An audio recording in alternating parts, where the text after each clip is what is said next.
अवेत पुढची बातमी, प्रदेशच्या नेत्यांमुळे राजीनामा मागे घेतला, आता कुठलीही नाराजी नाहीये। भाजप शिवसेना युती संदर्भात अद्याप निर्णय नाही। भाजप शहराध्यक्ष सुनील केदार यांनी हे वक्तव्य केले।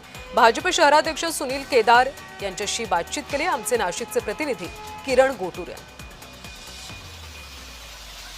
नाशिक भाजपचे शहराध्यक्ष सुनील केदार आहेत आपल्या सोबत। आपण काल राजीनामा दिला आणि मागे घेतलं, काय कारण?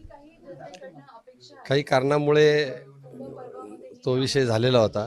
प्रदेश नेतृत्वाने काल संध्याकाळी सूचना केली आणि त्यांनी ताबडतोब राजीनामा मागे घ्या अशी सूचना केल्यामुळे मी राजीनामा मागे घेतला। पण काय अडचण होती नेमका, आपण राजीनामा का बरं दिलात आणि नेमकं काय चर्चा झाली की आपण अवघ्या काही तासांमध्ये राजीनामा? प्रदेश नेतृत्वाबरोबर बोलणे झालेलं आहे आणि त्या बोलण्या झाल्यामुळे सर्वच विषय काही जाहीर सांगणं आवश्यक वाटत नाही मला, परंतु त्यांनी सूचना केली की आपण तातडीने आत्ताच्या आत्ता आपला राजीनामा मागे घ्या।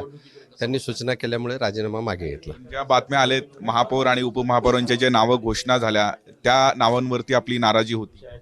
असं काही नाही, पक्ष आहे, पक्षाचे काही ध्येयधोरणं ठरलेले त्यानुसार कामकाज चालतं आणि काही विषय असे आहेत, सर्वच विषय पक्षातले बाहेर जाहीर सांगितलेच पाहिजे असं काही नाही। काही अडचणी होत्या, त्या अडचणीच्या मुद्द्यावर मी राजीनामा दिला होता आणि त्यानंतर प्रदेश पातळीवरून माझ्याशी व्यवस्थित चर्चा झाली आणि त्यानंतर मी राजीनामा हे मागे घेतलेला आहे, अशाही पद्धतीची भूमिका सुनील केदार यांनी मांडलेली आहे। त्यामुळे भाजप शिवसेना युती संदर्भात आता काही वेळानंतर काही निर्णय होतो का हे बघणं महत्त्वाचं असेल।